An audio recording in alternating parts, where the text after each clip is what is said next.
ফরিদপুরের নগরকান্দায় পৃথক অভিযান চালিয়ে ইয়াবাসহ ২ মাদক কারবারিকে গ্রেফতার করেছে থানা পুলিশ।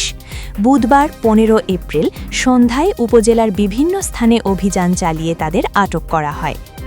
থানা পুলিশ সূত্রে জানা যায়, বুধবার সন্ধ্যায় উপপরিদর্শক এসআই ফরাদ শেখ ও তারেক বিশ্বাসের নেতৃত্বে পুলিশের একটি দল উপজেলার রামনগর ইউনিয়নের রাধানগর গ্রামে অভিযান চালায়।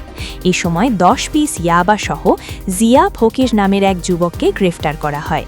একই দিন অপর এক অভিযানে উপজেলার ফুলসুতি ইউনিয়নের হিয়াবলদি গ্রাম থেকে ৮ পিস ইয়াবাসহ রাজু শেখ নামের আরেক ব্যক্তিকে আটক করে পুলিশ। এ বিষয়ে নগরকান্দা থানার ভারপ্রাপ্ত কর্মকর্তা ওসি রাসুল সামদানি আজাদ বলেন, পৃথক অভিযানে ইয়াবাসহ ২ জনকে গ্রেফতার করা হয়েছে। তাদের বিরুদ্ধে মাদকদ্রব্য নিয়ন্ত্রণ আইনে আলাদা ২টি মামলা দায়ের শেষে বিজ্ঞ আদালতে সোপর্দ করা হয়েছে।